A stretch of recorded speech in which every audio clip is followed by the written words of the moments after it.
Bonjour à tous, c'est Alexandre de Gaines en direct de Paris pour vos news journalières en crypto.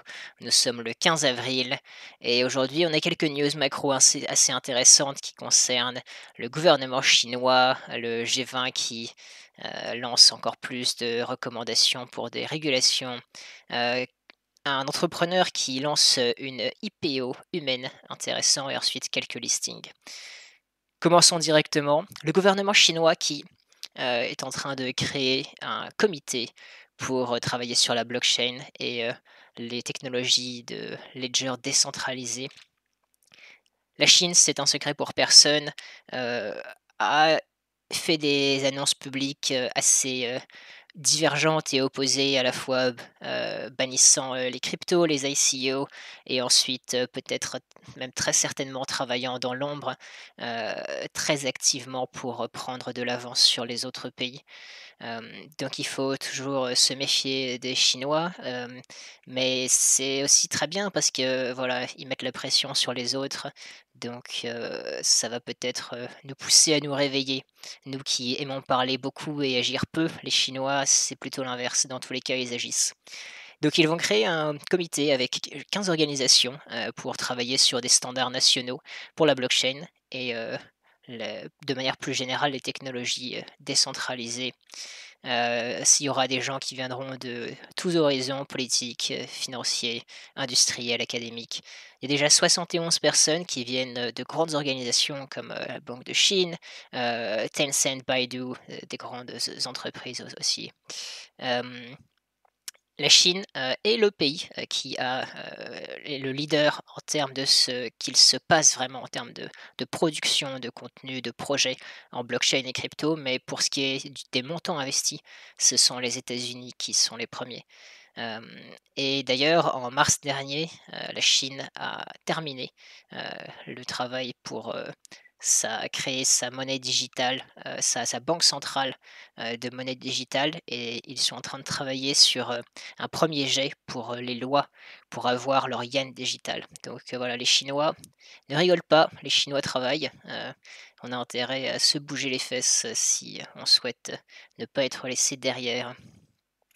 Le G20 qui propose plus de recommandations pour les stablecoins globales. Donc évidemment, ça s'adresse, en grande partie pour Libra qui vient de Facebook, ça fait très peur à beaucoup de gouvernements. Aux États-Unis, ils ont eu beaucoup, d'obstacles à surmonter et ils sont assez empêtrés actuellement. Il y a eu un rapport de 67 pages qui est un peu long, c'est pas très intéressant. En gros, simplement, ils souhaitent, protéger les consommateurs, tout en ne tuant pas tout à fait l'innovation. Ce qui est intéressant si, c'est votre tasse de thé, c'est que vous pouvez faire des recommandations jusqu'au 15 juillet. Voilà, à savoir après si elles seront prises en compte ou pas, c'est une autre chose, mais c'est possible et un rapport final sera publié le 20 en octobre 2020. Maintenant, quelque chose qui est vraiment intéressant et qui est vraiment, novateur, c'est que quelqu'un a fait, une IPO humaine à hauteur de 20 000 $ sur Ethereum. Il s'appelle Alex Masmej et il a vendu des tokens personnels, qui c'est avec le ticker ALEX, et donc ceux qui les possesseurs de ce token vont recevoir 15 de ses revenus dans les 3 prochaines années. Les tokens sont des vrais tokens que vous pouvez trade comme n'importe quel autre token, ils sont sur Uniswap et il pense, Masmej, que ça va être une nouvelle façon de lever des fonds, qui va vraiment, s'accélérer et devenir beaucoup plus en vogue. Hem, il y a un cap sur, le montant que vous recevez, c'est-à-dire que si jamais, Alex Masmej devient multimillionnaire ou milliardaire, vous pourrez pas faire, x50 ou x100 sur votre investissement, mais ça reste, toutefois correct. Il y a déjà plus de 200 personnes qui ont des tokens, Alex, et c'est pas seulement, à propos de l'argent, il y aura aussi, d'autres, bénéfices, additionnels comme, des sessions, avec lui directement, un accès à son réseau et potentiellement, pouvoir participer, en investissant très tôt dans, sa start-up. C'est pas le premier à avoir fait ça, il y a d'autres exemples. Une personne qui avait issu des tokens, par exemple, qui représentait, son temps. Il y avait un basketteur qui avait voulu déjà tokeniser son contrat sur la blockchain et d'autres personnes qui avaient aussi vendu, leurs tokens comme ça. Et ce qui est vraiment intéressant, c'est que ça, c'est un exemple, mais il a été contacté par plein de personnes qui voulaient faire ça, en fait. Surtout, dans ces temps difficiles où, beaucoup de gens, cherchent de l'argent. Il pense que c'est vraiment quelque chose qui peut exploser. Il y a déjà des plateformes qui permettent, de lever des fonds de cette manière et donc très intéressant, très curieux de voir comment ça va évoluer. Évidemment, c'est plus facile si vous avez déjà, heu, pas mal de personnes qui vous suivent sur les réseaux sociaux, mais si vous avez un projet, intéressant et innovant, pourquoi pas tenter votre chance? Rapidement, quelques listings pour finir. Coinbase Custody qui va ajouter Polkadot à sa liste de staking jusqu'à 20 de retour.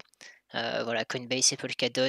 Coinbase, c'est un des plus gros échanges. Polkadot qui n'est peut-être pas encore très connu, mais tout de même, le nom, a été vu pas mal de fois. C'est un projet, vraiment très solide. Il propose de résoudre 2 problèmes principaux sur la blockchain qui sont le passage à l'échelle et la flexibilité. Donc ils vont, grâce à ce qu'ils appellent des parachains, qui sont en fait des petites chaînes, permettre, de connecter par exemple Bitcoin, Ethereum et d'autres blockchains et cela, de manière plus rapide et avec plus de personnes. Voilà, ce qui est intéressant avec Polkadot, c'est que c'est quand même Gavin Wood qui est à la tête. Gavin Wood qui a été cofondateur d'Ethereum et CTO également d'Ethereum et ils sont des développeurs, de la Web3 Foundation et de Parity, donc leur équipe est très solide. Et enfin pour finir, le plus gros échange en crypto au Japon qui s'appelle Bitflyer, commence le trading des tokens BAT, Brave. C'est un navigateur comme, Chrome, Firefox et d'autres, sauf que c'est un navigateur qui est orienté sur la privacité. Il est vu comme le rival de Google Chrome, mais avec plus, de caractéristiques qui aident, la privacité et le nombre d'utilisateurs de Brave a doublé entre 2008 et 2019. Donc ça fait toujours plaisir de voir que c'est un navigateur qui prend des parts de marché et pour information, Brave, c'est pas, un petit projet, ils ont quand même levé 35 millions de dollars en 2017 en moins d'1 minute. Donc voilà, c'était les temps où, c'était encore la folie, ça c'est assez dingue de dire ça maintenant. Voilà, on chérit ces temps, ce ne sont plus que des mémoires maintenant, mais voilà et on fera peut-être une vidéo un peu plus longue sur Brave à un moment parce que, c'est un projet et un navigateur intéressant. Voilà, c'était tout pour aujourd'hui, je vous vois demain pour d'autres news.